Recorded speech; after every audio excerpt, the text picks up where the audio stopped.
All right. So let's begin the class then. Screen visible है सबको? Yes, sir. Okay. So as you can see, today we are going to cover capacitance. जो topic mostly ऐसे questions cover करता है जो कि PYQ से solve करके आप लोग कंप्लीट कर सकते हो, एज एन आपकी प्रिपरेशन कंप्लीट हो जाएगी। केवल PYQs भी अगर आप लगा के जाते हो, सिंस टाइम की कमी है तो उसमें मैं फोकस PYQ पे ही कर रहा हूँ। तो अगर आपको टाइम मिलता है तो you can solve other questions also, ठीक है। ये गिवन है, ये चीज जो मैं आपको बता रहा हूँ। आप पूछते तो हो नहीं, तो मैं खुद से बता रहा हूँ। अगर आप लोगों के PYQs कंप्लीट हो जाते हैं किसी टॉपिक के, तो आप लोग थोड़ा सा डिफिकल्ट क्वेश्चंस और ठीक है मॉड्यूल के थ्रू या आपको जो DPPs दिए उसके थ्रू आप कर सकते हैं। बट जिन टॉपिक में PYQ से काम चल जाता है, मैं क्लास में PYQ ले लेता हूँ ऑलरेडी, ठीक है। तो उसका मतलब भी यही है कि PYQ अगर आप करके जा रहे हो चल जाएगा काम, ठीक है। एज एन आपको क्वेश्चन सॉल्व करने में सफिशिएंट मिल जाएगी, आपको जो भी इंफॉर्मेशन चाहिए है ना, प्रैक्टिस चाहिए, वो मिल जाएगी। लेकिन फिर भी कुछ टॉपिक ऐसे हैं जो कि PYQ करने से काम नहीं चलेगा, तो मैं क्लास में उनमें उन टॉपिक्स के कुछ क्वेश्चन लेता भी हूँ डिफिकल्ट वाले। लेकिन वो इनफ नहीं है, आपको थोड़े क्वेश्चन और करने चाहिए क्लास के बाद में। तो आप क्या करा करो, जो भी टॉपिक आप पढ़ रहे हो ना, साथ में मैं इस चीज को रिपीट कर रहा हूँ, ये पहले भी बता चुका हूँ। तो इस टॉपिक के जो भी क्वेश्चंस आपकी क्लास में होते हैं, जो मैं आपको आज मतलब ये क्लास में लेक्चर में कराता हूँ, ये तो आप करा ही करो प्रैक्टिस, एक बार तो इनको प्रैक्टिस करना ही है। इसके अलावा भी थोड़ा टाइम निकाल के कुछ DPP या मॉड्यूल के क्वेश्चन सॉल्व किया करो। या तुम्हारे पास अगर कोई और तुमने टेस्ट सीरीज वगैरह ले रखी तो तुम उसके भी क्वेश्चन सॉल्व कर सकते हो, ठीक है। नहीं ले रखी तो आपके पास इनफ क्वेश्चन हैं ऑलरेडी, कोई जरूरत नहीं है आपको सच, ठीक है। चलो भाई स्टार्ट करते हैं। कैपेसिटेंस सबको पता है, कैपेसिटेंस का मतलब क्या होता है भाई? What is capacitance? कैसे डिफाइन करते हैं कैपेसिटेंस? चार्ज जो बॉडी में स्टोर होता है उसको बोलते हैं। चार्ज जो किसी बॉडी में स्टोर होता है, ये इनफ है? मतलब is this the complete definition? No sir. फिर कैपेसिटेंस अगर वर्ड यूज कर रहे हो तो कैपेसिटर का नाम भी तो लेना पड़ेगा ना बेटा। कोई भी डिवाइस जो चार्ज स्टोर कर सकता है, अगर आप उसको कैपेसिटर बोल रहे हो, ठीक है, इनकेस यू अगर आप उसको कैपेसिटर बोल रहे हो तो आपको बोलना पड़ेगा ना कि भाई कैपेसिटर का प्रॉपर्टी है, ठीक है, the amount of charge any capacitor can be stored, यानी capacitor will be able to store at a given voltage. या फिर आप ऐसा बोल सकते हो कि 1 वोल्ट पोटेंशियल बढ़ाने के लिए या होल्ड करने के लिए कितना चार्ज लगता है। 1 फैरेड चार्ज अगर लग रहा है या 1 कूलम चार्ज अगर वो स्टोर कर पा रहा है, सॉरी, तो आपका कैपेसिटेंस 1 फैराड बोला जाएगा। यही होता है डेफिनेशन। आवाज आ रही है मेरी? कैपेसिटेंस क्या होता है? कोई भी डिवाइस अगर चार्ज को स्टोर कर पा रहा है, एबिलिटी है किसी के अंदर चार्ज स्टोर करने की, किसी कैपेसिटर के अंदर, तो उसको उसी चीज को बोलते हैं ना, ability of storing the charge, that is called capacitance, ठीक है। और कैपेसिटेंस का फॉर्मूला हम फॉर्मूला वाइज अगर समझे, डेफिनेशन अगर फॉर्मूला वाइज समझे तो क्या बोलेंगे? T is equal to Q by V. But that is not the complete definition. समझ में कैसे आएगा Q by V से? Q is proportional to V होता है। Q is proportional to V होता है।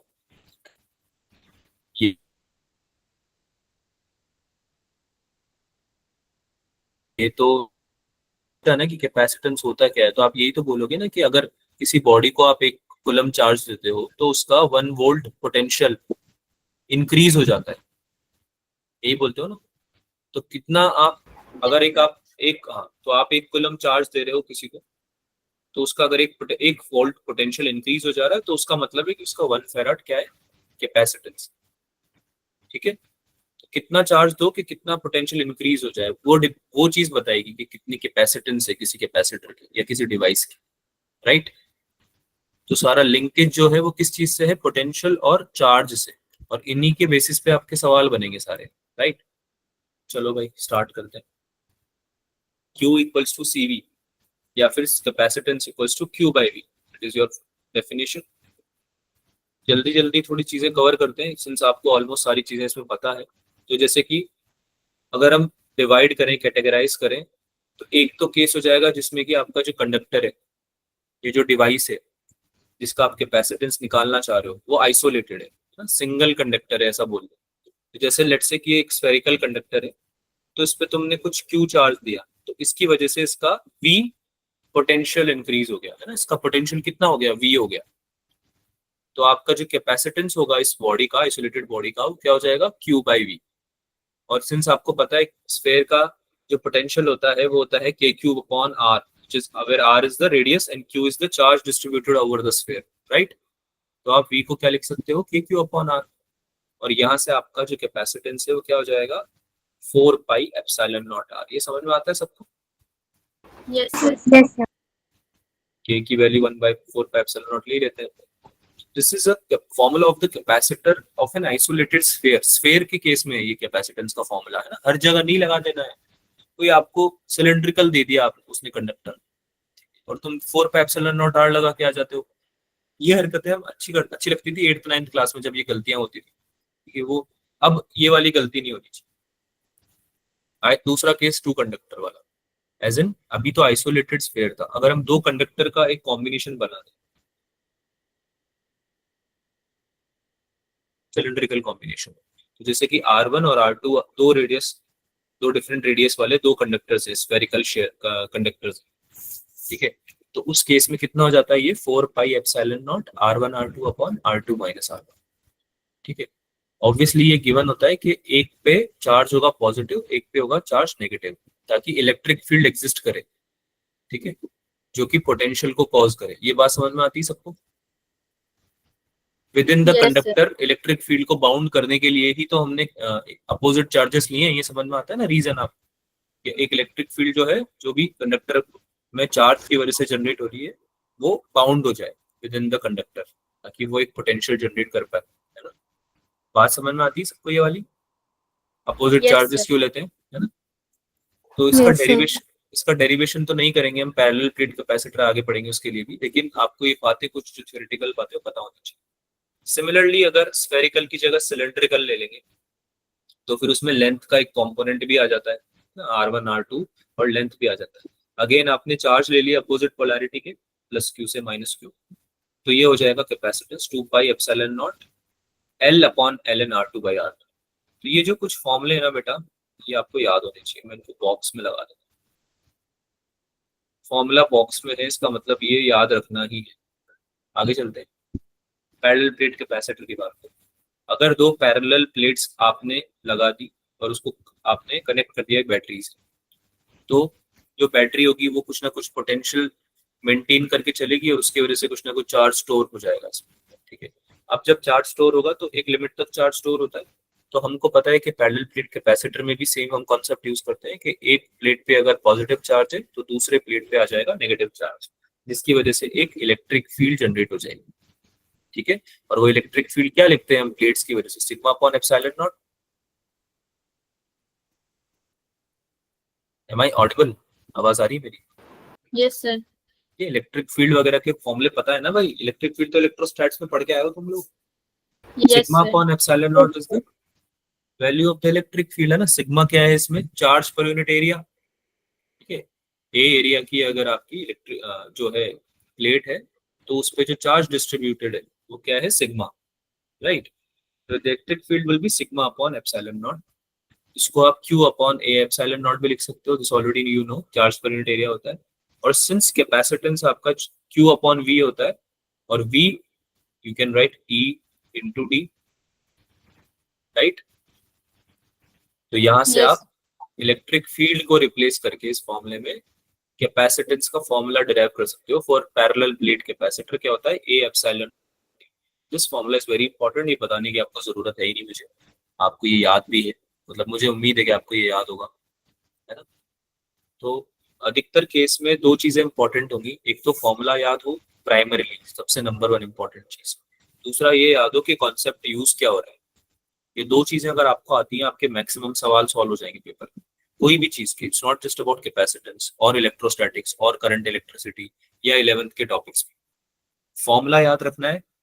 और फॉर्मूला जिस चीज का पढ़ रहे हो, जैसे अगर आप मैग्नेटिक फील्ड का फॉर्मूला पढ़ रहे हो या फोर्स का फॉर्मूला पढ़ रहे हो, मैग्नेटिक फोर्स का due to a current carrying wire, तो आपको ये पता होना चाहिए कि वो फोर्स जो लग रहा है वो कैसे लग रहा है ना, उसके कंपोनेंट्स क्या क्या हैं, किन किन चीजों की वजह से लग रहा है, और फॉर्मूला पता होना चाहिए। दो चीजें पता होना चाहिए। डेरिवेशन पूरा याद रखना जरूरी नहीं है।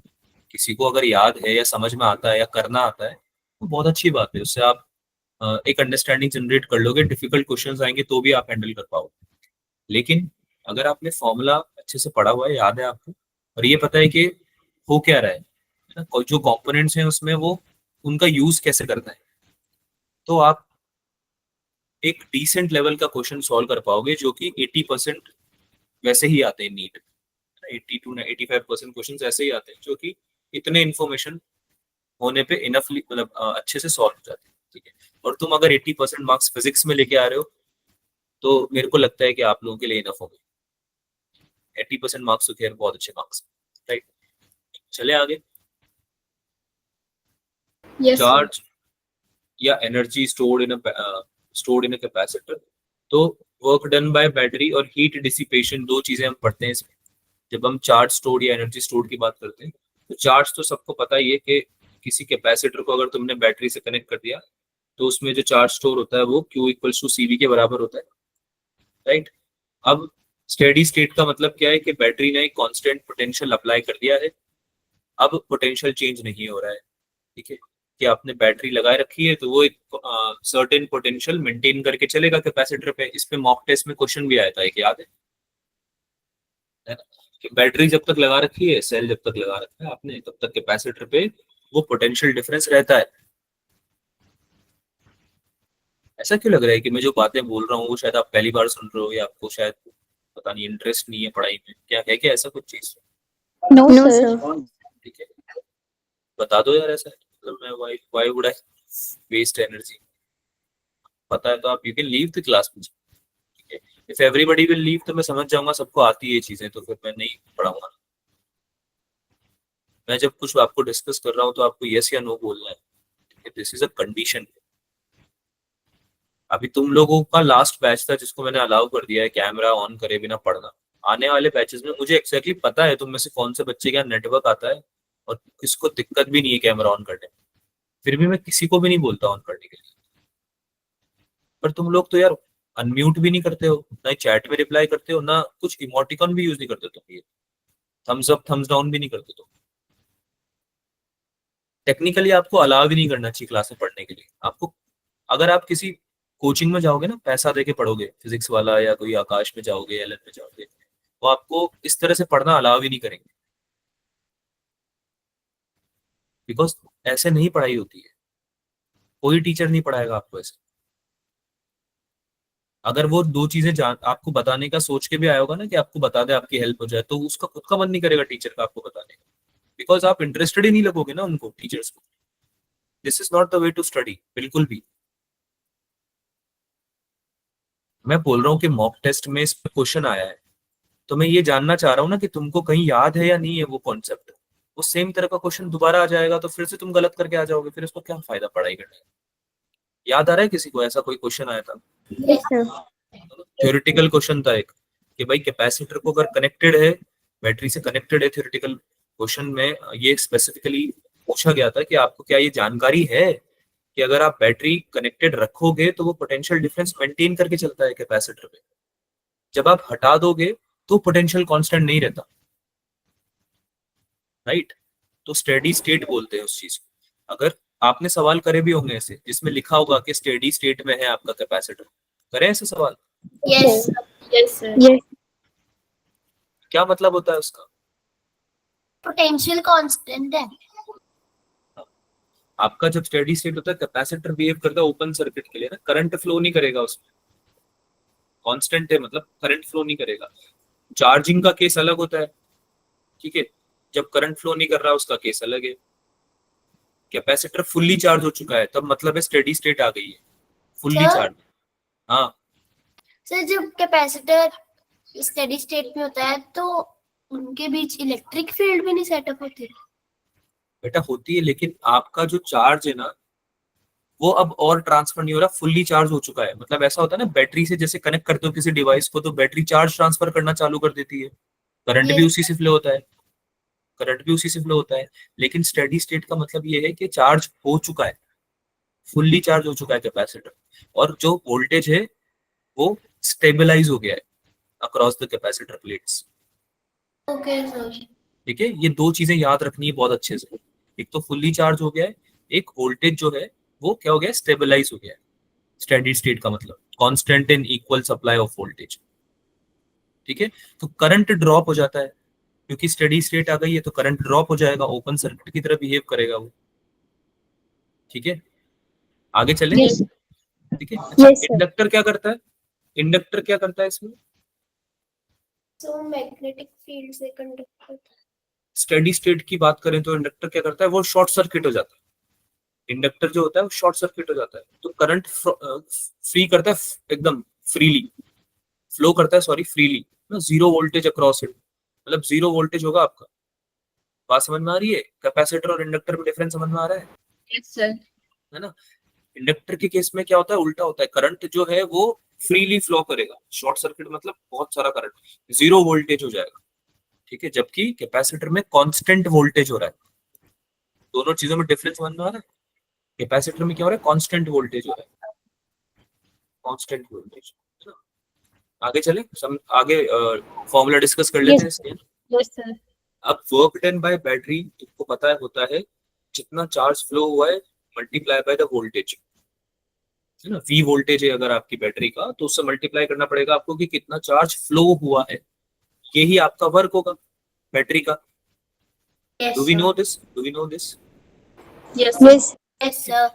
Now since you know the relationship between charge and capacitance, आप उसको CV स्क्वायर भी लिख सकते हो। तो ये भी एक बहुत इंपॉर्टेंट फॉर्मूला है। तुम, मुझे अभी रियलाइज हुआ लास्ट मॉक टेस्ट में तुमको ये भी नहीं जानकारी है कि आपका जो बैटरी वर्क करता है टोटल वो CV स्क्वायर के बराबर होता है ये जानकारी तुम्हें? सर वहाँ पे क्वेश्चन नहीं अच्छे से पढ़ा था पेपर में। वो कोई बात नहीं, ध्यान रखना, अगली बार से पढ़ लेना। बट ये जो फॉर्मूले यहाँ पर रिटर्न है ना बच्चा, ये आपके जो नोट्स लिखे हुए हैं यहाँ पे, मैं ये इंपॉर्टेंट फॉर्मूला है सारे, तभी इनको इंपॉर्टेंट के नीचे लिखा गया है। ठीक है, इनको याद रखना है आगे से। आई बात समझ में? चलो Yes, आगे sir. चलते हैं। U equals to half CV square क्या होता है ये तुम बताओगे? Energy. What is U? Energy of the capacitance. Energy. Energy होता है ये कैपेसिटर में स्टोर्ड, है ना। Yes, sir. अब Yes, तो sir. बहुत बहुत ही इजीली आप बता भी पाओगे अब इस चीज को कि अगर ये एनर्जी है तो जो हीट डिसिपेट होगी, फर्स्ट लॉ ऑफ थर्मोडायनेमिक्स भी यूज करके बता सकते हो आप ये जो हीट डिसिपेटेड होगी वो work done by battery minus क्या होगी, Energy stored. एनर्जी स्टोर्ड, या एनर्जी में जो चेंज आया है वो basically, which is half CV square only. Zero से हाफ CV स्क्वायर हुआ है तो हाफ CV स्क्वायर ही चेंज आया है, राइट। तो CV square minus half CV square equals to half CV square. तो हीट में हीट डिसिपेट हो गई है, बैटरी जो पूरा वर्क करती है वो पूरी एनर्जी में थोड़ी ना कन्वर्ट हो जाती है ना। ये तो हम वैसे भी पढ़ते हैं कि जितना भी वर्क होता है वो सारा एनर्जी में कन्वर्ट नहीं हो पाता है, एनर्जी स्टोर्ड Yes, sir. थोड़ा सा रिलीज हो जाता है, थोड़ा सा डिसिपेट हो जाता है हीट के form. Is this understandable? Sir. Yes, sir. ठीक है, जैसे आप किसी चीज को उछालते भी हो तो ये आप, जैसे आपने ये कुछ भी एक कंपोनेंट ले, जैसे मेरे पास ये ईयरपॉड्स है, ये मैंने उछाले और ये नीचे गिरे। अभी जब नीचे गिरे होंगे तो इसमें काइनेटिक एनर्जी आई, पोटेंशियल एनर्जी दी मैंने इसको ऊपर ले जाके, Yes, sir. और फिर जब ड्रॉप किया तो ये पोटेंशियल एनर्जी काइनेटिक एनर्जी में कन्वर्ट हुई, Yes, sir. और फिर टकराने के बाद ये थोड़ा सा मूवमेंट करा होगा और फिर रुक गया होगा ये। Yes, sir. तो इससे क्या इंटरप्रिटेशन है आपकी, क्या हो रहा है ये? Conservation of energy. Conservation of energy तो है, पर कैसे? ये एनर्जी कंजर्व ऐसे हो रही है कि आपने जो पोटेंशियल एनर्जी दी इस बॉडी को ऊपर ले जाने में, और फिर जब छोड़ दिया इसको, तो जो पोटेंशियल एनर्जी थी वो कुछ तो कन्वर्ट हुई काइनेटिक एनर्जी में और फिर कुछ हीट में लॉस हो गई। ठीक है, कुछ वो लॉस भी हुई है, तब जाके आपका बॉडी जो है, ऑब्जेक्ट जो है वो रुक जा रहा है।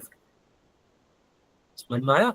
पूरी पोटेंशियल एनर्जी पूरी काइनेटिक एनर्जी में भी कन्वर्ट नहीं हुई है, नीचे टकराया, हीट लॉस हुआ और फिर जीरो हो गया काइनेटिक एनर्जी। तो रुक गया बॉडी आपका। तो ये बिल्कुल बेसिक चीज है, इसको हमेशा याद रखेंगे, ठीक है। Conservation of energy is a very important topic and you should be able to understand it बहुत अच्छे से। नॉन कंजर्वेटिव फोर्सेस अगर नहीं आते हैं, मतलब नॉन कंजर्वेटिव फोर्सेस की वजह से वर्क डन नहीं होता है, अगर जीरो होता है work done, you can always conserve the mechanical energy. ये बात पता है ना सबको? Yes sir. और ये बहुत Yes, sir. इंपॉर्टेंट, बहुत ही इंपॉर्टेंट कॉन्सेप्ट है ये। इस कॉन्सेप्ट को यूज करके आप पता नहीं कितने सवाल सॉल्व कर सकते हो, बट आप अभी तक भी इस कॉन्सेप्ट को यूज नहीं कर रहे हो पेपर में, तो ये बहुत ही डिसअपॉइंटिंग है मेरे लिए personally. Please try to use these मतलब use this formulas and use the theorems also. आप लोग अब इस चीज को समझ चुके हो, इनका यूजेज होना चाहिए पेपर में, मार्क्स दिखने चाहिए मुझे तुम्हारे जब ऐसे सवाल आते हैं, ठीक है। चलो भाई आगे चलते हैं। अच्छा, most of the formula are there to remember, as in जो मैंने लिखे हुए हैं ना फॉर्मूले यहाँ पे, जो यहाँ पे आपके रिटन डाउन है, मतलब आपको जो मैंने यहाँ पे प्रेजेंट किए हैं ये है फॉर्मूला, ये इंपॉर्टेंट है सारे। तो ऑलरेडी बहुत चीजें मैंने नहीं मेंशन करी है नोट्स में, तो एटलीस्ट जो मेंशन करी है प्लीज उनको याद करके जाना, ठीक है। ये वाले सारी फॉर्मूले आपको पता होने चाहिए, ये बात मेरे को बार बार रिपीट करने की जरूरत नहीं होनी चाहिए। या आप लोग याद करो, 2-3 बार रिवाइज करना पड़ रहा है तो करो, लेकिन एटलीस्ट ये वाले जो नोट्स में दे रहा हूँ ना तुमको रोज, ये वाले कॉन्सेप्ट और फॉर्मूला कम से कम याद रखो। अगर कोई ऐसी चीज है ना जो याद नहीं करनी है, एक बार रीडिंग लगा के काम चल जाएगा, तो मैं बता भी देता हूँ आपको उसी टाइम, तो आप कहीं ना कहीं नोट कर लिया करो। अपना नोटबुक लेके बैठा करो ना यार, तुम लोग कोई ऐसा चिल करने थोड़ी आए हो क्लास में। मेरे को एक बच्चा पूछता है क्लास के बाद में कि सर कौन से फॉर्मूले हैं इनमें जो कि मुझे याद करने हैं। अब ये कोई सवाल है क्या पूछने का? आप जब क्लास में आए हो तो आप ध्यान से पढ़ो ना, आपको पता होगा।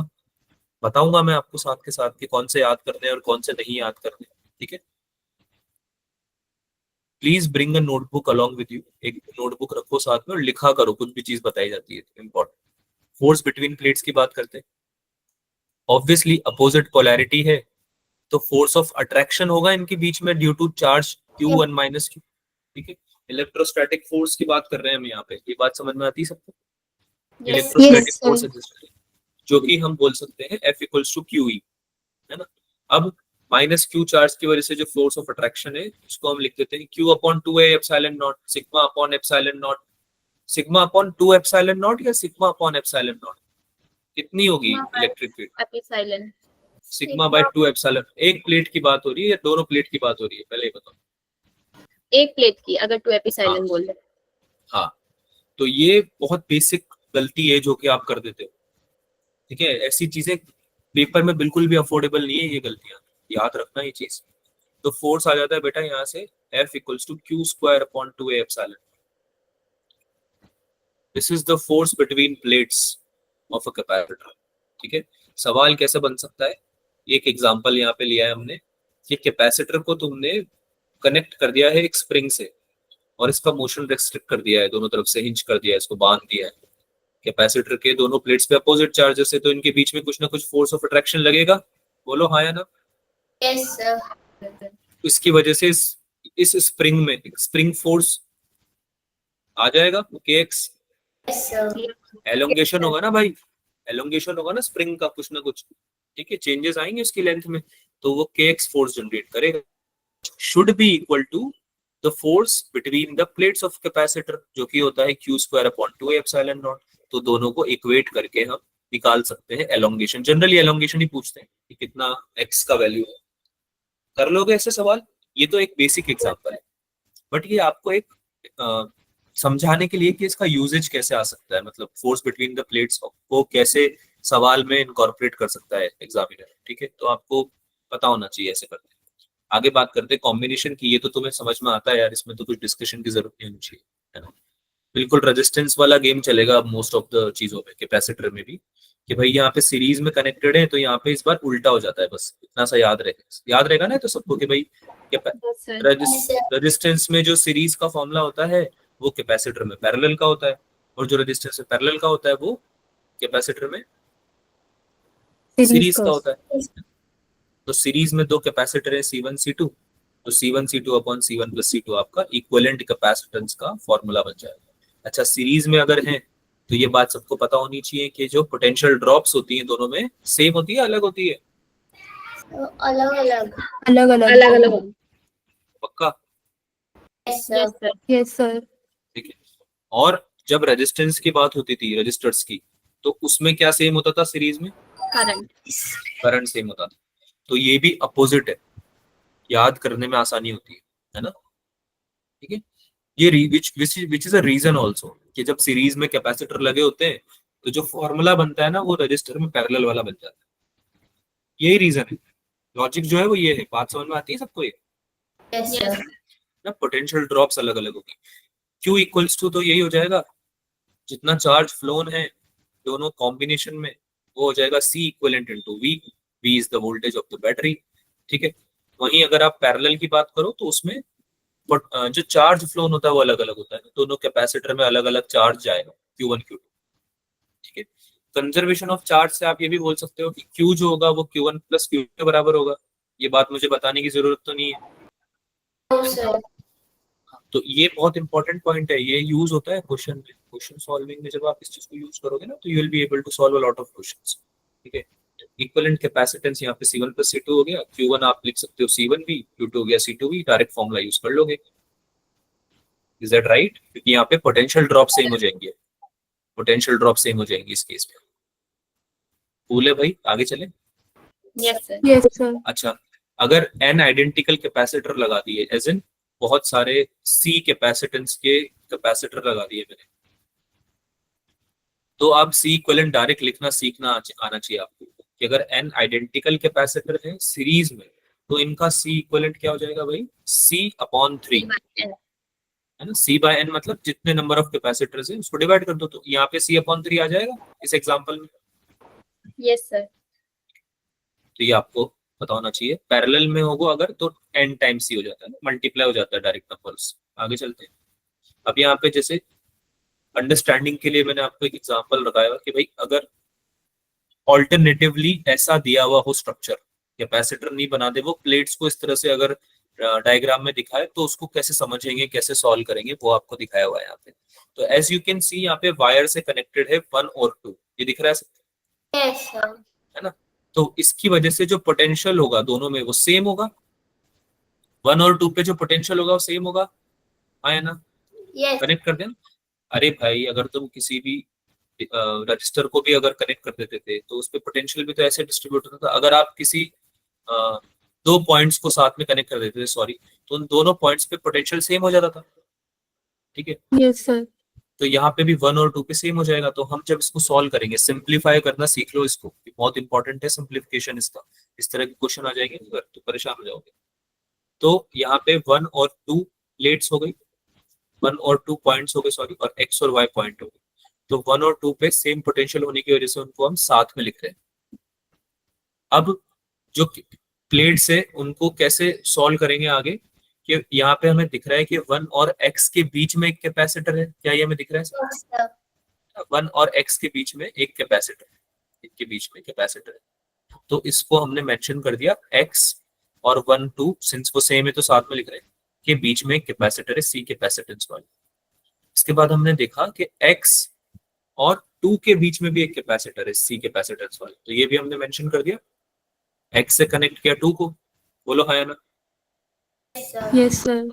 एंड एट द लास्ट 2 और y के बीच में भी एक कैपेसिटर है, 2 and y, 2 and y। तो 2 and y के बीच में भी एक कैपेसिटर हमने कनेक्ट कर दिया C कैपेसिटेंस वाला। तो ये आपका सिंप्लीफिकेशन बन गया बहुत इजी। अब तो आप बहुत इजीली कर दोगे, ये दो पैरेलल में है C और C, इसको सॉल्व करोगे और इसको फिर सीरीज में C के साथ में सॉल्व कर दोगे, तो इक्विवेलेंट कितना आ जाएगा? 2C/3 या 2A epsilon naught upon 3। Is there any doubt? No sir. ठीक है। तो इस तरह से सॉल्व करना है। अगर आपको याद आ रहा हो तो जब हम करंट इलेक्ट्रिसिटी पढ़ रहे थे तो मैंने उस टाइम भी यही बोला था तुम्हें कि पॉइंट्स पे ध्यान दो। यस ठीक है, नोट्स पे ध्यान दो। अगर आप नोट्स पे ध्यान देते हो, पॉइंट्स पे ध्यान देते हो तो सर्किट सॉल्व करना इजी हो जाता है। और कैपेसिटर के केस में भी ऐसा ही है। ठीक है, तो परेशान नहीं होना है। कोई डिफिकल्ट सर्किट आ भी गया तो बस ये देख लेना, पॉइंट मार्क कर देना अगर नहीं करे गए क्वेश्चन में, खुद से कर देना, और फिर देखना कहाँ पे किन के बीच में कौन सा रजिस्टर दे रखा है या कौन सा कैपेसिटर दे रखा है। ठीक है, आगे चलते हैं। इसमें भी व्हीटस्टोन ब्रिज का कॉन्सेप्ट होता है दो तरह के होते हैं, या तो बैलेंस या अनबैलेंस। अगर बैलेंस व्हीटस्टोन ब्रिज है तो इसकी कंडीशन होती है डायरेक्टली आप इससे निकाल सकते हो। बैलेंस व्हीटस्टोन ब्रिज में C1 C4 इक्वल्स टू होगा C2 C3।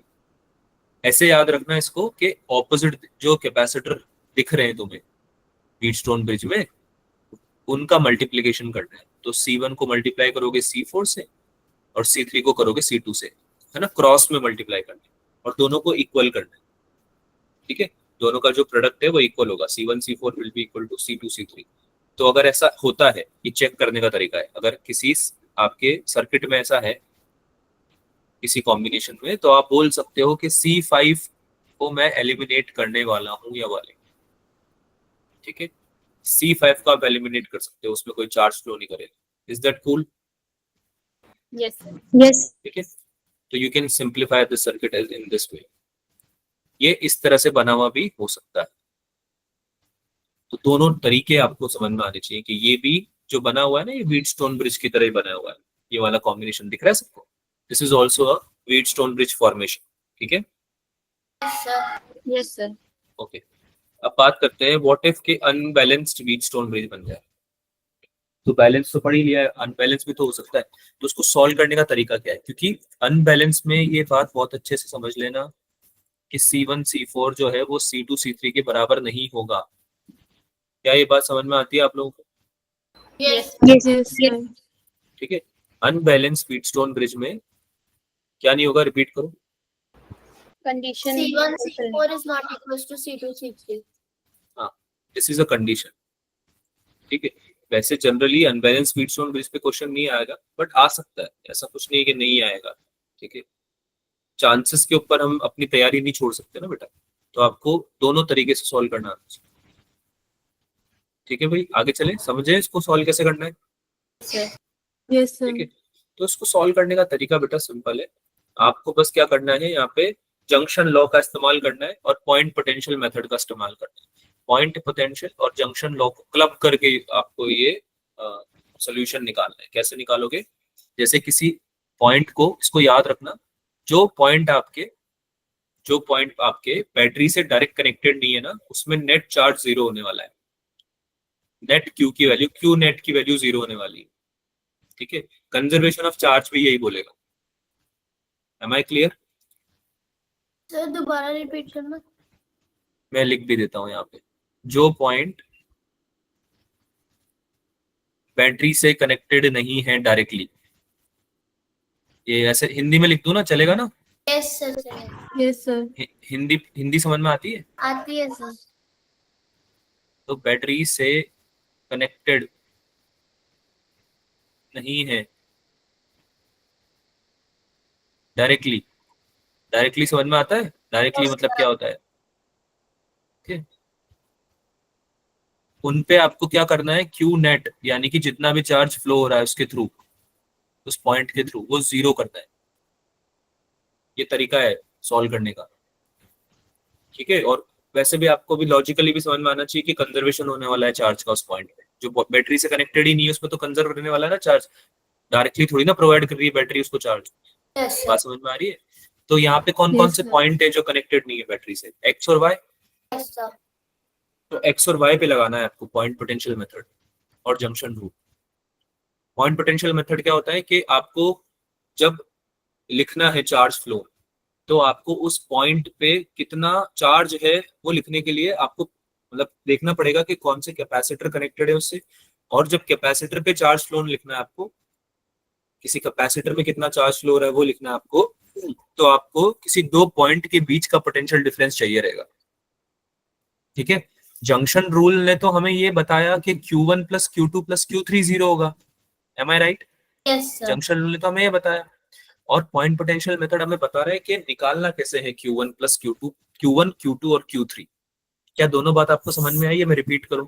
आ गई सर। आ गई सर।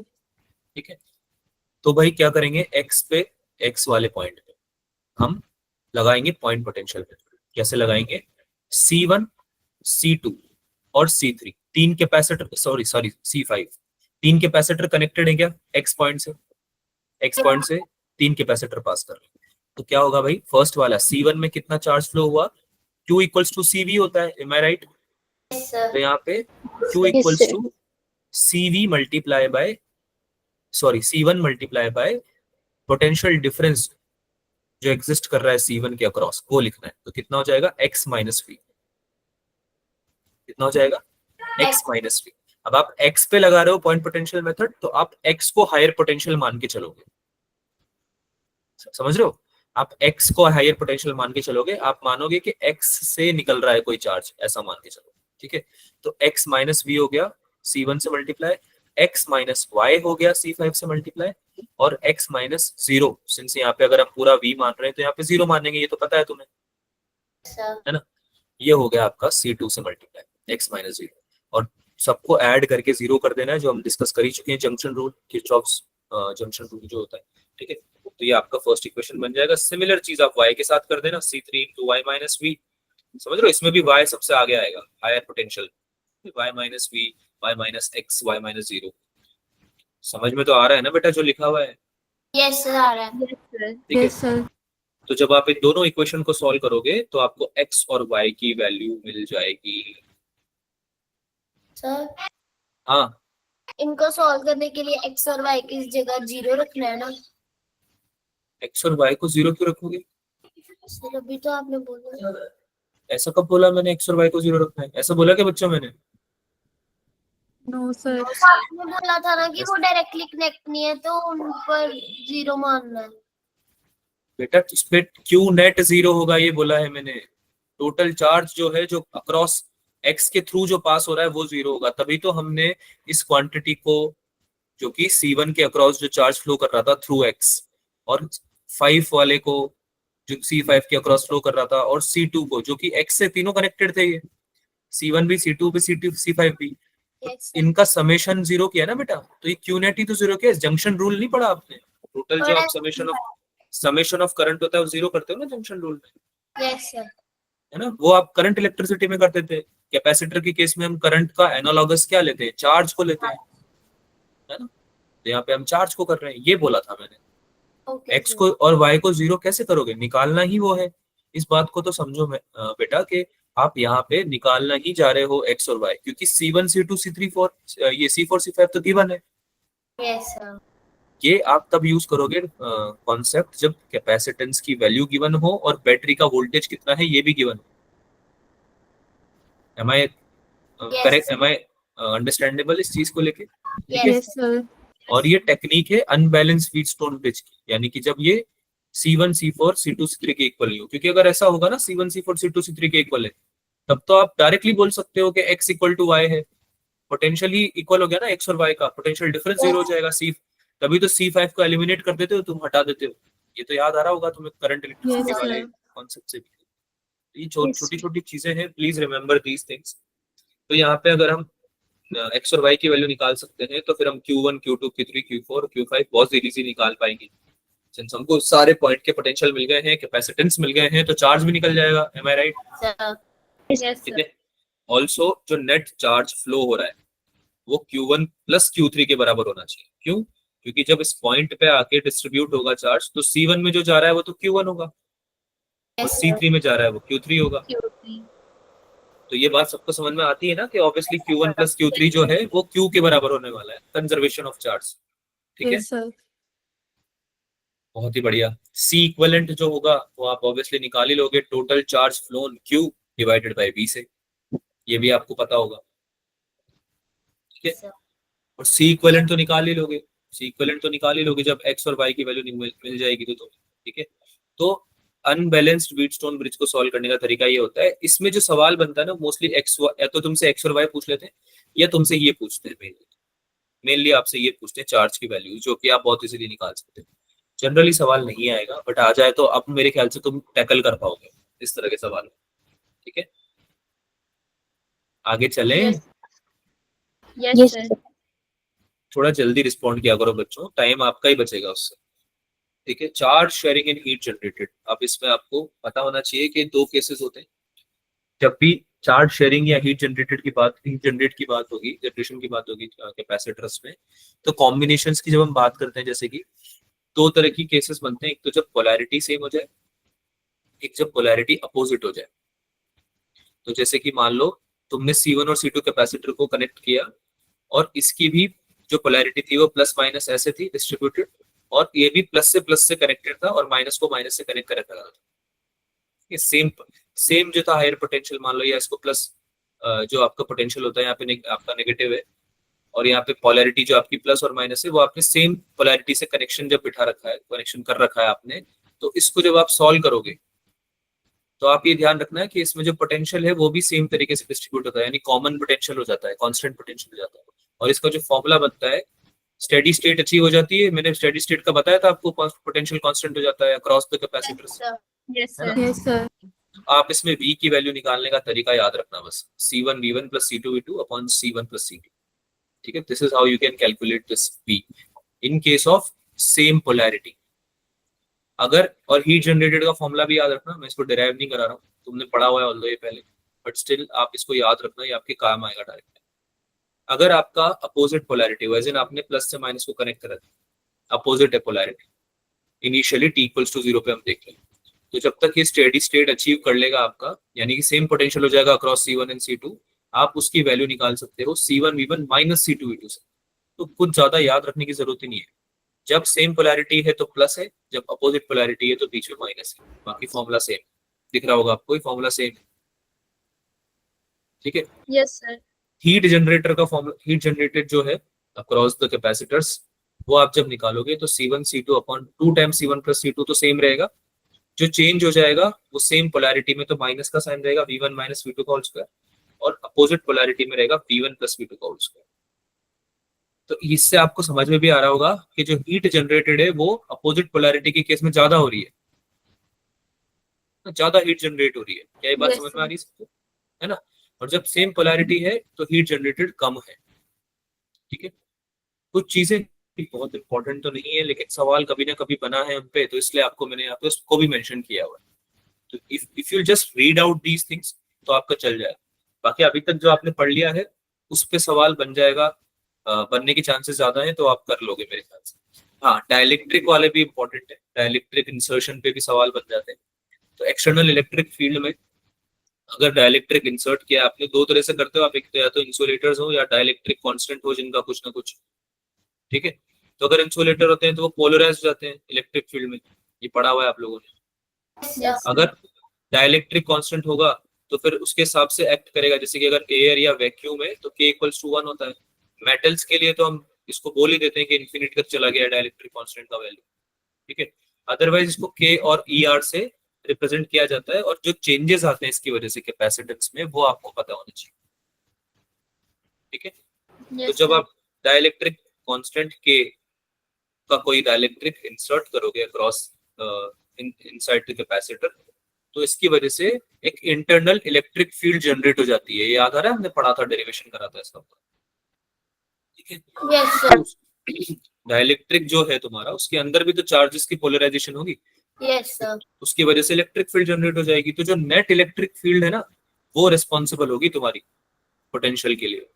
ठीक है, तो उसको कैलकुलेट करके ही आगे बढ़ना है। जैसे कि आपका इलेक्ट्रिक फील्ड जो था prior to insertion of dielectric, वो था कैपिटल E, उसमें से माइनस करना है EI को, क्योंकि अपोजिट डायरेक्शन में पोलैरिटी भी अपोजिट ही होगी भाई, माइनस को देख के तो प्लस होता है ना Yes, sir. इंड्यूस, तो फिर उसकी वजह से पोलैरिटी, आपका जो इलेक्ट्रिक फील्ड है वो भी अपोजिट डायरेक्शन में जनरेट होगा, तो आपको माइनस करना पड़ेगा नेट इलेक्ट्रिक फील्ड निकालने के लिए। तो ये बात याद रखना बस।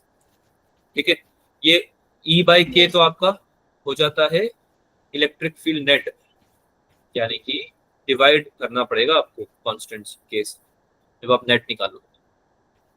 ठीक है, और EI को आप लिख सकते हो sigma I upon epsilon. Sigma I क्या था बेटा? What is sigma I? Surface charge density. हाँ, surface charge density due to internal electric field. Okay, sir. ठीक है, sigma upon epsilon naught, that is what you need to write EI।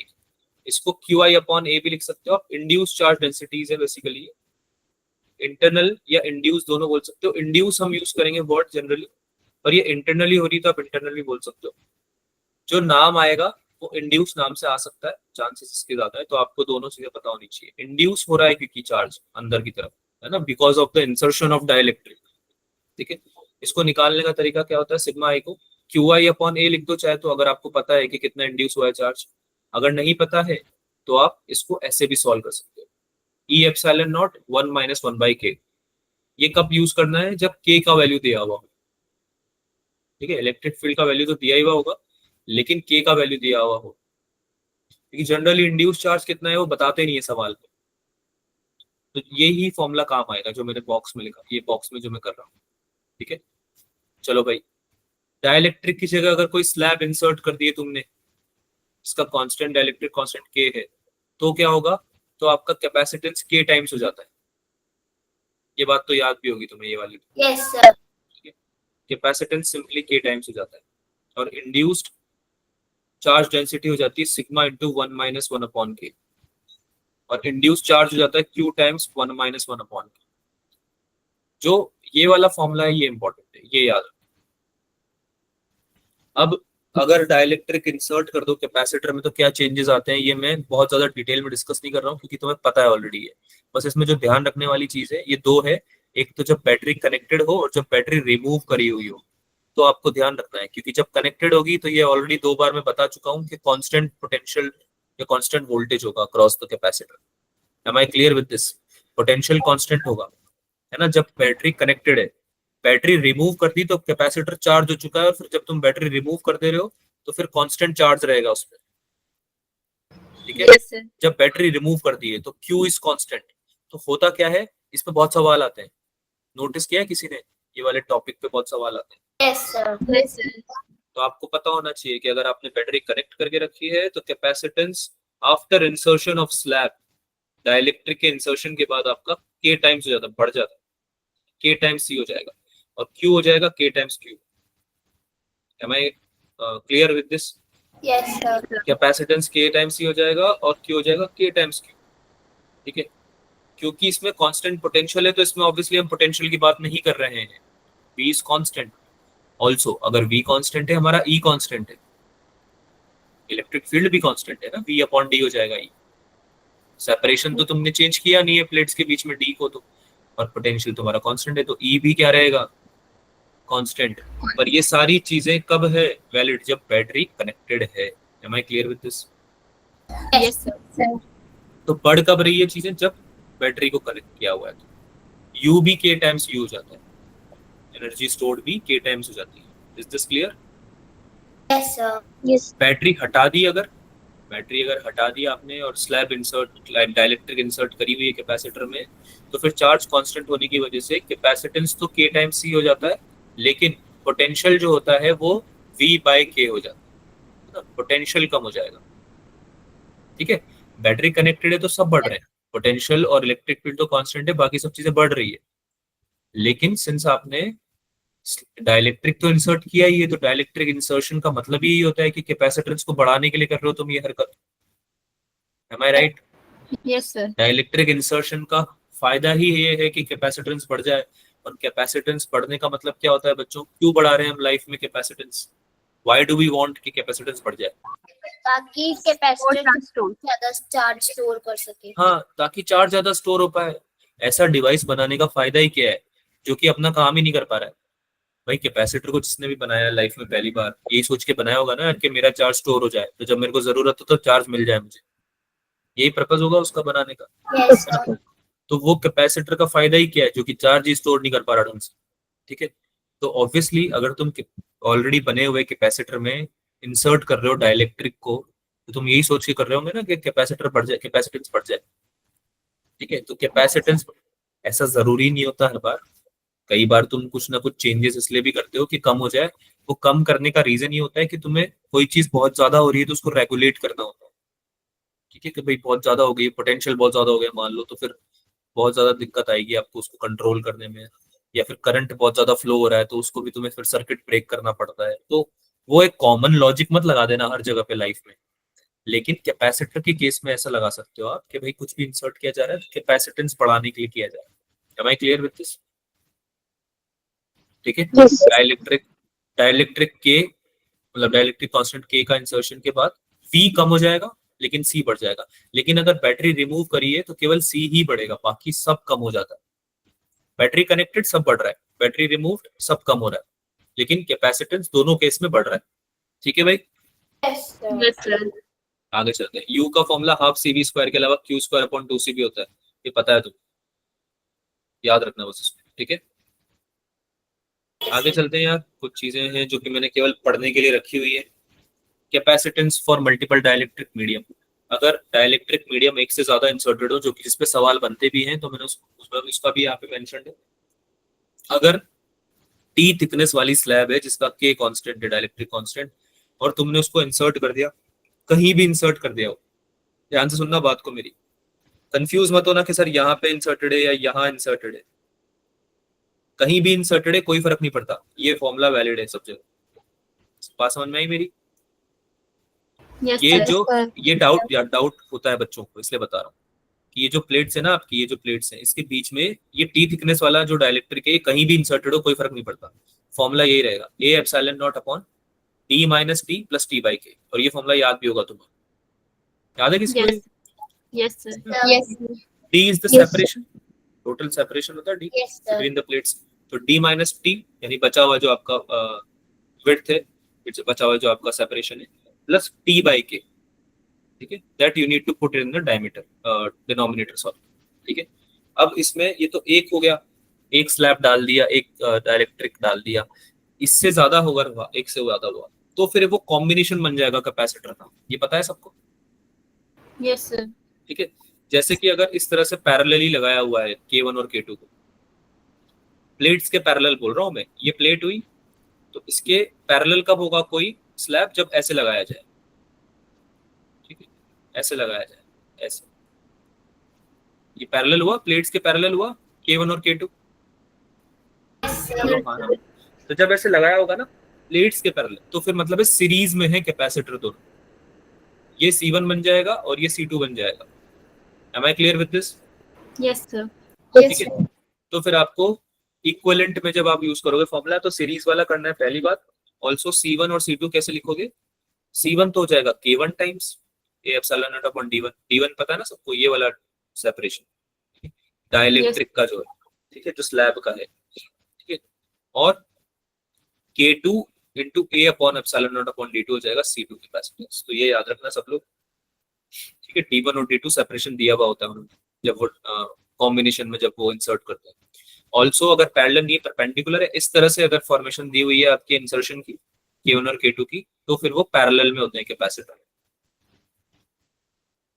Capacitance अभी भी बढ़ेगा, तो वो K1 A1 epsilon not upon D हो जाएगा। इस बार आपका D दोनों का सेम है क्या? डिनोमिनेटर सेम है, Yes, sir. Yes, sir. लेकिन एरिया अलग है, A1 A2। Yes. इसमें एरिया अलग नहीं था, K1 और K2 का एरिया सेम था, M I right? Yes, sir. तो वहां पे हमने D1 D2 अलग ले लिया, यहाँ पे हम D सेम ले लेंगे लेकिन A1 A2 अलग ले लेंगे। ठीक है, तो ये दोनों बेसिक चीजें जो आपको पता होनी चाहिए। अब इसमें कंफ्यूजन कहाँ जाता है? ऐसे वाले सवाल में, जिसमें मान लो तुम्हारे पूरा ही भरा हुआ है, चार तुमने डाइलेक्ट्रिक डाल दिए, 4 स्लैब्स डाल दिए, K1 K2 और K3 K4। इसमें जो कॉम्बिनेशन बनेगा, जो याद करने वाली चीज है, वो ये है कि आपको पहले K1 और K2 को सीरीज में लेना है। K1 और K2 को सीरीज में लेना है। क्यों लिया है? क्योंकि K1 और K2 पैरेलल है प्लेट्स के, ये दिख रहा है सबको, इस तरह का कॉम्बिनेशन सेकंड वाला, Yes, Yes, sir. sir. है ना? और K3 और K4 का भी सिमिलर कॉम्बिनेशन है सीरीज में। बोलो Yes, भाई, sir. आना, है ना? और ये जो दोनों कॉम्बिनेशन है C1 C2 या C3 C4 के, ये आपस में किसमें है? पैरेलल। Parallel. ठीक है, तो ये तो आपका ऑलमोस्ट सारे क्वेश्चन सॉल्व करने में ये वाला जो पेज है ये हेल्प करेगा। This is a very important point, इसको याद रखना अच्छे से।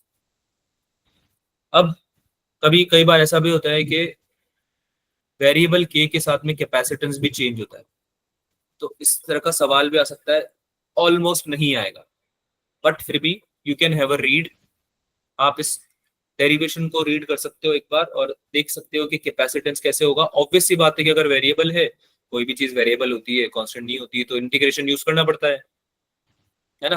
Yes, तो sir. मान लो Yes, sir. डिस्टेंस के साथ में सेपरेशन के साथ में आपका के वेरी हो जाता है, डाइलेक्ट्रिक चेंज हो रहा है डिस्टेंस के साथ, तो फिर आप वेरिएबल डाइलेक्ट्रिक को k टाइम्स x लिख देते हो, k as a function of x लिखते हो, और फिर आप उसको p dx से मल्टीप्लाई करते हो, which is area for that strip, एक स्ट्रिप लोगे ना, आप हमेशा से ऐसे ही करते हैं इंटीग्रेशन के लिए, छोटी सी स्ट्रिप ले लेते हैं, Yes, sir. ठीक है। तो इस स्ट्रिप का एरिया क्या हो जाएगा, b which is the thickness multiply by dx, जो इसकी लेंथ है, छोटी सी लेंथ, तो ये एरिया हो गया इसका, इसको मल्टीप्लाई करोगे एप्सिलॉन नॉट से ऑब्वियसली, और डिवाइड कर दोगे d से, ठीक है। d is the thickness of this particular dielectric, ठीक है भाई, Yes, sir. ये दी हुई होगी आप। तो इस तरह का सवाल वैसे आएगा नहीं, पर अगर आ जाता है, ऐसे पैरेलल प्लेट कैपेसिटर के केस में भी हो सकता है, तो अगर आ जाता है तो please go through these notes, it will help you. Last पढ़ लेते हैं चार्जिंग डिस्चार्जिंग, ये भी तुम्हें ऑलरेडी पता है, चार्जिंग डिस्चार्जिंग पे भी सवाल आ जाते हैं। तो इसमें जो ग्राफ है ना बेटा, ये याद रखना बस, बाकी चीजें तो चल जाएगा, भूल जाओगे तो, लेकिन ग्राफ जो है वो बहुत इंपॉर्टेंट है, ठीक है। तो आपको पता होगा ये तो कि 0.37 क्यू नॉट इतना होता है चार्ज। कब होता है ये, क्या होता है ये 0.37 क्यू नॉट डिस्चार्जिंग के केस में, ठीक है, इतना चार्ज बचता है। भूल गए क्या सब चीजें, नहीं पढ़ा ये। कोई बात नहीं। t इक्वल्स टू 0 पे q इक्वल्स टू 0 होगा, यस सर। ठीक है। अगर आपका t equals to t time पे आप देखते हो, तो आपको चार्ज कैसे निकालना है, ये आपको ऐसे निकलेगा। बात समझ में आ रही है? Yes sir. दोबारा बोलो, मेरे साथ बोलो। अगर आपको t equals to t time पे निकालना है, क्या चीज, क्या चार्ज। निकालनी है, चार्ज। तो ये जो फॉर्मूला लिखा है ना, ये बहुत इंपॉर्टेंट है, ये जो फॉर्मूला लिखा हुआ है बहुत इंपॉर्टेंट है, ठीक है, तो इसको याद रखना, ठीक है। अच्छा, आगे आगे चलते हैं। आरसी सर्किट पढ़ा हुआ है सब, यस सर। ठीक है। तो आरसी सर्किट के केसेस में क्या होगा, जब चार्जिंग कर रहे होते हो आप कैपेसिटर की, जब आप चार्जिंग कर रहे होते हो कैपेसिटर की, तो टाउ या टाइम कांस्टेंट एक चीज होती है, तो time constant of a capacitor, ये होता क्या है, it is basically the time जो आपका कैपेसिटर लेने वाला है, ठीक है, the time it takes for the capacitor voltage, यानी कि जो कैपेसिटर का जो वोल्टेज है उसको अप्रोक्सीमेटली कितना टाइम, कितना परसेंटेज हो जाए, वो 63.2% हो जाए, या 0.63 वैल्यू हो जाए उसकी, 63.2% हो जाए, ठीक है, ये मैक्सिमम वैल्यू हो जाएगी उसकी। चार्जिंग के टाइम की बात हो रही है ये, ठीक है। और डिस्चार्जिंग में कितना हो जाता है यही वैल्यू, अप्रोक्सीमेटली 37% या 0.37 टाइम्स, ठीक है। किसका वैल्यू है ये वैल्यू है आपके वोल्टेज का, ठीक है। आरसी सर्किट नहीं पढ़ेगा तुमने, टाइम कांस्टेंट वाला आता तो है उसमें factor, tau equals to RC वाला कॉन्सेप्ट नहीं पढ़ा, टाइम कांस्टेंट वाला। No sir. No, sir. Charging discharging भी नहीं पढ़ा। जब आप वोल्टेज अप्लाई करते हो across the RC circuit, RC circuit पता है क्या होता है या वो भी नहीं पता? Yes, पता है sir. सर। दोबारा बता रहा हूँ, सुन लो। जब आप voltage across RC circuit apply करते हो, कुछ वोल्टेज अप्लाई करी, बैटरी से कनेक्ट कर दिया आरसी सर्किट, तो कैपेसिटर चार्ज होने लग जाएगा, am I correct? Yes, sir. Sir. जहां भी समझ में नहीं आया बता देना। बैटरी से कनेक्ट किया आरसी सर्किट को, आरसी सर्किट मतलब जिसमें रजिस्टर भी है कैपेसिटर भी है, तो कैपेसिटर चार्ज होने लग जाएगा, it will begin to charge, है ना। कैसे चार्ज होगा, थ्रू द रजिस्टर चार्ज होगा, रजिस्टर भी कनेक्टेड है ना, क्योंकि तो थ्रू द रजिस्टर चार्ज होगा कैपेसिटर। तो आपका जो टाइम कांस्टेंट होता है ना, वो बेसिकली ये बताता है कि इतने टाइम में the capacitor voltage has reached the value of 63.2% of its final value. और जब आपका वोल्टेज रिमूव कर दिया जाएगा, बैटरी रिमूव कर दी जाएगी, तो कैपेसिटर डिस्चार्ज होने लग जाएगा थ्रू द रजिस्टर। रजिस्टर के थ्रू की बात हो रही है, ये केवल कैपेसिटर कनेक्टेड नहीं है, आरसी सर्किट की बात हो रही है। तो आपका कैपेसिटर वोल्टेज जो है वो कम होने लग जाता है, और 36.8% कम होता है टाउ टाइम में, जो टाइम कांस्टेंट है ना, टी, टाउ या टी बोल लो उसको, जो भी बोलना है, इतनी वैल्यू पे 37% अपनी इनिशियल वैल्यू पे ड्रॉप हो जाता है वोल्टेज। क्या ड्रॉप हो रहा है और क्या बढ़ रहा है, वोल्टेज। कब बढ़ रहा है, चार्जिंग और डिस्चार्जिंग के टाइम। ये जब मैं तुमको आरसी सर्किट पढ़ाऊंगा ना, अरे जब EMI करेंगे ना, तब भी हम Yes. थोड़ा इसको डिस्कस कर लेंगे अच्छे से, उसमें थोड़ा और अच्छे से डिस्कशन है इसका, ठीक Okay. है, क्योंकि आरसी सर्किट ही है ना बेसिकली, तो का मतलब थोड़ा टॉपिक उसी का पड़ जाता है, पर दैट चार्जिंग डिस्चार्जिंग आपको पता होनी चाहिए, ठीक है, time required to charge capacitor through the resistor और time required to discharge capacitor through a resistor. ठीक है, तो ये टाइम Yes. रिक्वायर्ड जो है वो है टाइम टाउ। ठीक है भाई, वैल्यूज आपको पता होनी चाहिए। टाउ की वैल्यू होती है आर सी के बराबर, आर इंटू सी। आर क्या है, resistance of the circuit, C क्या है, capacitance of the circuit. Am I clear? और टाउ Yes. या टाइम कांस्टेंट क्या होता है, आर सी के बराबर। और कुछ पूछना है किसी को? आगे चलें? Yes, sir. Yes, sir. ठीक है, बाद में भी डिस्कस कर लेंगे। इसका जो ग्राफ होता है वो एक बार पढ़ लेना। ठीक है, ये जो हमने फॉर्मूला लिखा है ना, Q equals to Q not one minus e की power minus t upon R C. RC circuit का गेम है, ये पूरा लिखा हुआ है मैंने पहले वाला। आरसी सर्किट के केस में चार्जिंग डिस्चार्जिंग जो होती है ना, वो डिस्कस कर रहे हैं हम यहाँ। तो ये जो फॉर्मूला है ना, Q equals to Q naught वाला, ये आपका ग्राफ बनाएगा, ये दिस ग्राफ। ठीक है, तो इसका बेसिकली कॉन्सेप्ट ये होता है कि जो मैक्सिमम चार्ज की वैल्यू है ना क्यू नॉट, वो कभी अचीव ही नहीं होती, वो इनफाइनाइट टाइम में जाके अचीव होगी। यानी कि आपका कैपेसिटर 100% चार्ज होने में कितना टाइम लगाएगा, Infinite. इनफाइनाइट। अब बोल दो, ये भी नहीं पता तो कोई बात, अभी अभी समझ में आया। Yes, sir. Yes, yes. Infinite time लगाएगा, टाइम लगाएगा। कैसे लिखो, हिंदी में लिख दो, लगाएगा। ये तो बहुत ही गंदी लाइटिंग, समझ में नहीं आएगा तो इंग्लिश में लिखता हूँ, it will take infinite time. ठीक है, Yes, sir. Infinite time. ठीक है भाई, ऑल्सो डिस्चार्जिंग में भी ऑलमोस्ट इतना टाइम लगता है। ग्राफ जो होता है आपका टी वाला जो एक्सिस है ना, एक्स एक्सिस, उसके ऑलमोस्ट पैरेलल ही हो जाता है ये आते आते ना, आगे मतलब आगे चलते। तो डिस्चार्जिंग का भी केस यही होता है। ठीक है, और ये इंपॉर्टेंट वैल्यूज है, ये 0.63 और 0.37 वाली इंपॉर्टेंट वैल्यूज है। ठीक है, बाकी अगर किसी पर्टिकुलर टाइम पे पूछ ले तो फॉर्मूला ये दोनों यूज होगा। मैं बॉक्स में डाल देता हूँ उसको, ये फॉर्मूला यूज होगा। अगर चार्जिंग हो रही है तो इतना चार्ज स्टोर हो गया है टी टाइम में, और अगर डिस्चार्जिंग हो रही है तो इतना चार्ज आपका डिस्चार्ज हो गया है टी टाइम में। Am I clear? Yes, sir. Yes, sir. अच्छा, इनिशियली ये नोट भी बहुत इंपॉर्टेंट है, इनिशियली टी इक्वल्स टू 0 पे कैपेसिटर जो है वो बिहेव करता है कंडक्टिंग वायर की तरह। कैपेसिटर बिल्कुल कंडक्टिंग वायर की तरह बिहेव करेगा इनिशियली, जब आपने बैटरी कनेक्ट नहीं करी है, चार्जिंग या डिस्चार्जिंग चालू नहीं करी है। ठीक है, जब चार्जिंग की बात होती है तो इनिशियली टी इक्वल्स टू 0 पे चार्ज भी 0 रहेगा कैपेसिटर में। M I right? M I right Yes, बच्चों? sir. और Yes, sir.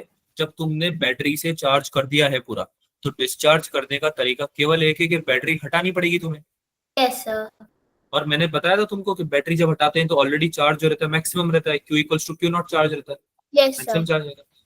तो जो क्यू नॉट चार्ज है और बैटरी भी हटा दी है और रजिस्टर, सर आपकी आवाज नहीं आ रही।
एम आई ऑडिबल बच्चों? आवाज आ रही है मेरी? Yes, sir. Yes. Yes, sir. Sorry for the hiccup, मेरा पावर कट डाउन हो गया था। अभी शायद आपको आवाज आ रही होगी, बट क्लियरली आ रही है क्या?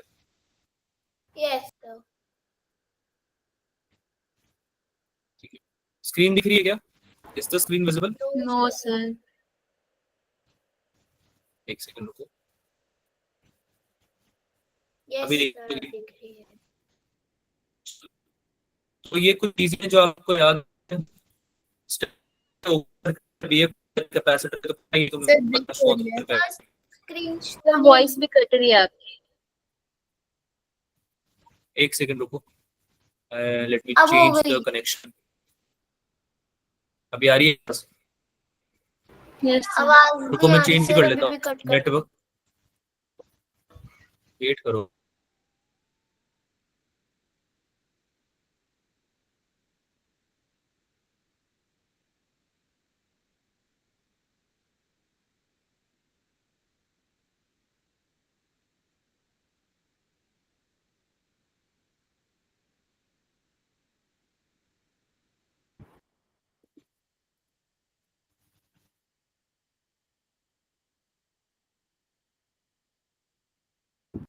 ओके, एम आई ऑडिबल अभी? Yes, sir. Yes, sir. अभी आ रही है, साफ आ रही है? Yes, sir.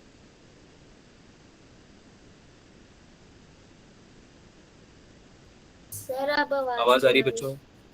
Sir, break हो रही है। ब्रेक हो रही है, कोई बात नहीं, अब वो ठीक है, अब ठीक है।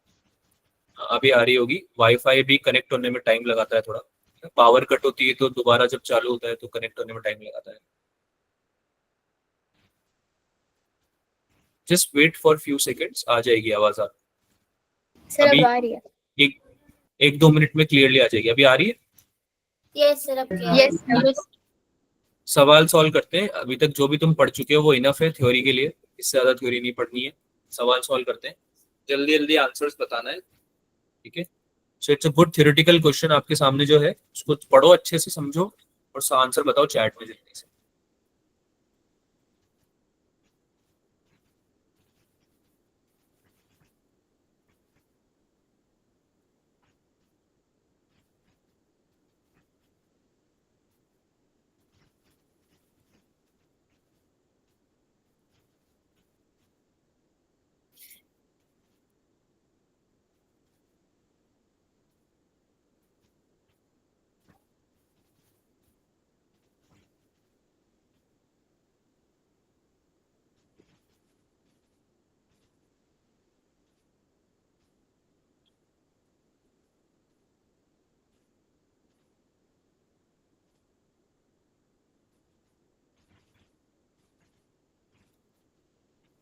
क्या आंसर है बच्चों? Sir, third. ये ऑप्शन? Very good. कोई एक्सप्लेन करेगा क्यों है? Yes sir. बताओ। सर पहले जो पहले बताओ पूछ क्या रहा है, सवाल क्या पूछ रहा है आपसे? सर इसमें ये पूछा है कि एक कैपेसिटर है, उसकी कैपेसिटेंस C है, Q चार्ज है और एरिया A है। उसके बीच में हमने फोर्स, इलेक्ट्रोस्टैटिक फोर्स बतानी है। वो आइसोलेटेड कैपेसिटर है। तो सर हमें पता है उसका फॉर्मूला होता है Q²/2A∈0। तो उसमें वो डिस्टेंस पे डिपेंड नहीं करता, तो फिर वो थर्ड ऑप्शन आ जाएगा। बहुत बढ़िया, बहुत ही बढ़िया। Q²/2A∈0 ये होता है आइसोलेटेड कैपेसिटर का फॉर्मूला, ठीक है? तो अगर आपको ये फॉर्मूला पता होता बेटा, तो आप डायरेक्टली लगा सकते थे C option. M I right? M I right? Sir. अगर फॉर्मूला नहीं पता था तो आपको पूरा डिराइव करना पड़ता, आपको पहले निकालना पड़ता क्या, आपको पहले वर्क डन निकालना पड़ता। वर्क डन कितना लगेगा, वर्क डन कितना होगा एक चार्ज को ट्रांसफर करने में, पैरेलल प्लेट कैपेसिटर की बात अगर हो रही हो या आइसोलेटेड कैपेसिटर की बात हो रही हो, तो वर्क डन कितना लगेगा, ठीक है? वैसे तो यहाँ पे मेटल प्लेट्स अगर आपको दे रखी है तो आपको कंसिडर करके चलना है कि ये पैरेलल प्लेट कैपेसिटर ही है। आइसोलेटेड प्लेट्स दे रखा है ना बेटा सवाल में, यस सर। कि आइसोलेटेड तो है डेफिनेटली, लेकिन पैरेलल प्लेट कैपेसिटर भी तो लिखा हुआ है साथ में, समझ? ठीक है? यस तो इस केस में वर्क डन कितना हो जाएगा, Q²/2C हो जाएगा। सर। ठीक है, जल्दी से बता रहा हूं मैं आपको कि कितना मेहनत लगती।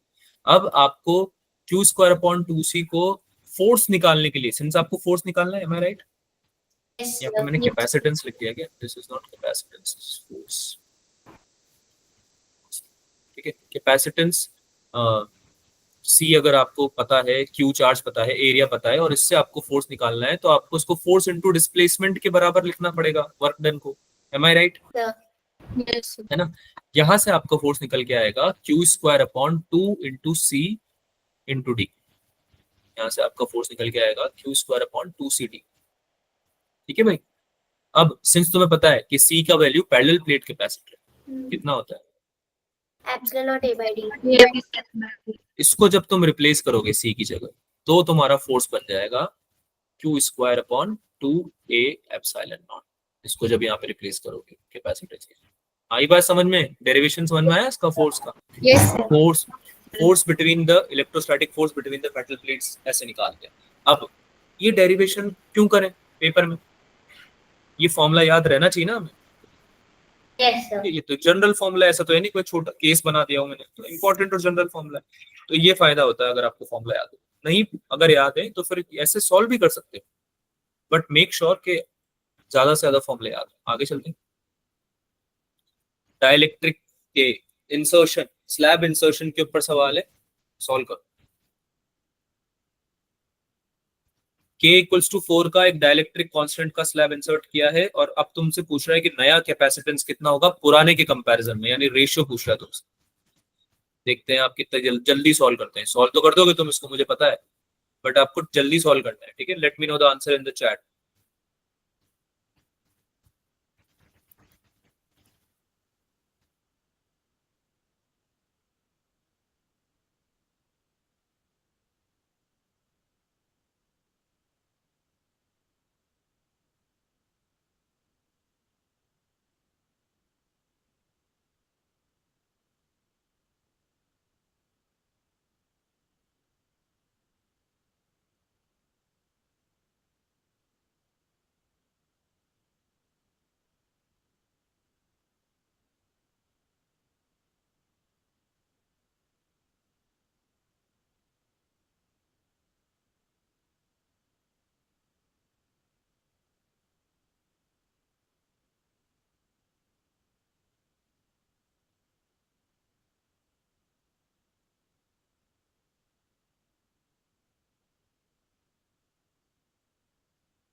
आंसर आया किसी का? Yes, sir. Second option. Second option second है. ऑप्शन आया, बहुत बढ़िया। Second option is the right answer. कैसे करेंगे इसको बच्चों, डिस्कस कर लें। Yes, sir. Yes, तो sir. इनिशियली लेट्स से कि सब कुछ एज इट इज था, एज इन के डाइलेक्ट्रिक कांस्टेंट का आपने स्लैब इंसर्ट नहीं किया था, तो कैपेसिटेंस इनिशियली हम ले लेते हैं कुछ सी नॉट या सी वन, कुछ भी ले लेते हैं। सी वन ले लिया लेट्स से, तो कितना हो जाएगा भाई? Epsilon naught A by D. Am I right? Parallel plate Yes, capacitor है ना? Yes, sir. अब तुमने डी बाई 2 थिकनेस का आपने के डाइलेक्ट्रिक कांस्टेंट का स्लैब इंसर्ट कर दिया, तो अब चेंजेस क्या क्या आएंगे? एरिया सेम रहने वाला है, ए डैश Yes, जो नया sir. एरिया, ए डैश या ए टू बोल लो, ये एरिया ए वन के बराबर रहने वाला है। Am I right? Yes. Yes, sir. Yes, sir. जो टी है वो कितना हो जाएगा? दिया हुआ है D by D D by 2. दिया हुआ है सवाल में, गिवन है, और के की वैल्यू दी हुई है कितनी? 4. फॉर्मूला हमने पढ़ा हुआ है, कोई नहीं बोलेगा डेरिवेशन करो सर इसका। ठीक है, अभी अभी पढ़ा है जस्ट। तो क्या हो जाता है कैपेसिटेंस का formula? A epsilon Epsilon. C minus T plus T by. Plus T by. Yes, sir. अगर Yes, sir. ये आपका कैपेसिटेंस का फॉर्मूला है नए वाले का, तो आप इसमें अपने इस हिसाब से चीजें रख दो। यहाँ पे C2 रख दिया आपने, A2 रख दिया, जो कि A1 के बराबर ही होने वाला है। और कोई चीज है जिसको हमें चेंज करना चाहिए, या एज इट इज सब सही है? सही है. सब सही है ना? आपको बस टी की जगह क्या रखना है? D by two, epsilon naught A as it is. ठीक है, एप्सिलॉन नॉट ये तो ए के बराबर है, epsilon naught A upon D minus D by two plus T की जगह क्या रख दूंगा, D by to, Yes, sir. ठीक है, और ए की जगह रख दूंगा 4. इसको सॉल्व करना था बेटा. This is all you had to solve. किया सॉल्व? कितना है? So B option. Yes, sir. ये आया होगा आपका 8/5 epsilon naught A by D. ये आया सॉल्व कर, ठीक है. तो ऑब्वियस ही बात है कि C2 जो है वो C1 का C2/C1 कितना है, 8/5, ठीक है.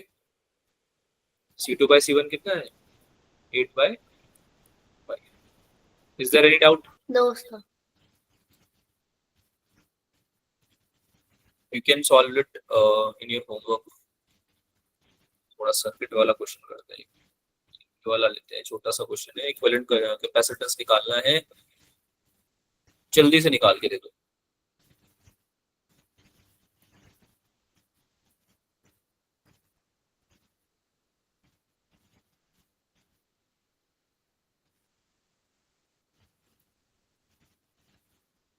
यहाँ अगर तुम कुछ ए मान लो नॉट पॉइंट और यहाँ बी मान लो, क्या कैसे करेंगे इसको सॉल्व? इसमें ये समझ में आता है आपको कि ए और बी जो है वो इक्वल पोटेंशियल पे एग्जिस्ट करेंगे. Potential at naught A is equal to potential at naught B. Battery connected नहीं है यहाँ पे, बैटरी कनेक्टेड नहीं है यहाँ पे. दिख रही है सबको? Yes, sir. Yes, sir. और पोटेंशियल जो यहाँ पे होगा, इसको कुछ पॉइंट दे दो, पी दे दो, और यहाँ को क्यू दे दो. इस पे भी सेम रहना चाहिए पोटेंशियल. Yes, sir. पी और क्यू पे भी सेम पोटेंशियल रहना चाहिए. तो पोटेंशियल डिफरेंस ही एग्जिस्ट नहीं करेगा ना बेटा उस पे तो, Yes, sir. Yes. ठीक है. तो अगर पोटेंशियल डिफरेंस ही एग्जिस्ट नहीं करेगा तो उस कैपेसिटर को आप हटा सकते हो, Yes, चार्ज sir. फ्लो नहीं होगा ना, there will be Yes, no sir. Flow of charge. तो आपका बचा ही दो. कौन कौन से बचे? This one and this one. और ये है पैरेलल में कनेक्टेड. किसमें कनेक्टेड है ये? पैरेलल में. क्या फॉर्मूला होता है पैरेलल का? C1 plus C2. कितना आंसर आना चाहिए? 2C.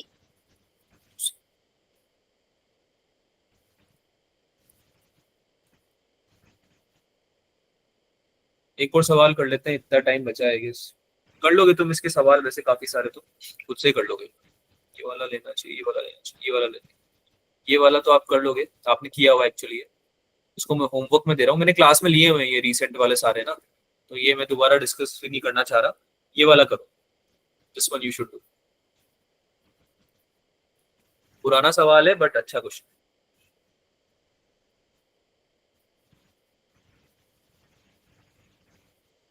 एक नेटवर्क है 4 कैपेसिटर का. इसका जो कैपेसिटी है वो दिया हुआ है C1 का तो C दिया हुआ है, C2 का ट्वाइस दिया हुआ है, C3 का साइज दिया हुआ है C का, C4 का 4 टाइम्स दिया हुआ है. अब इनको बैटरी से कनेक्ट कर दिया तुमने, पहले बैटरी से कनेक्टेड नहीं था, अब बैटरी से कनेक्ट कर दिया. तुमको रेशियो बताने हैं चार्जेस के, जो कि C2 और C4 पे आने वाले हैं.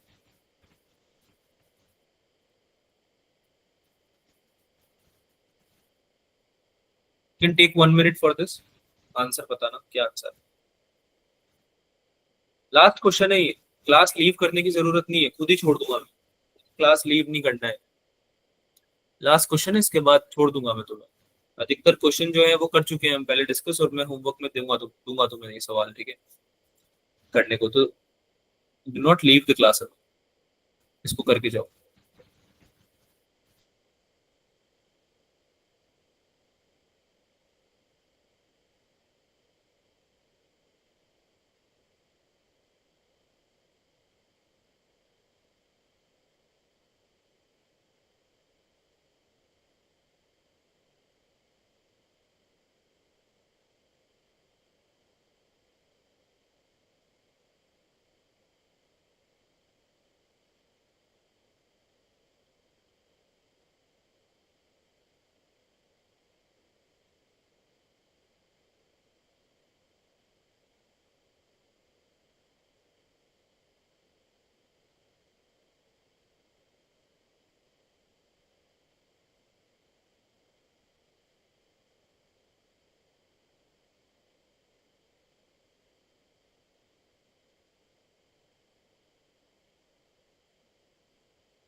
डिस्कस करें बच्चों?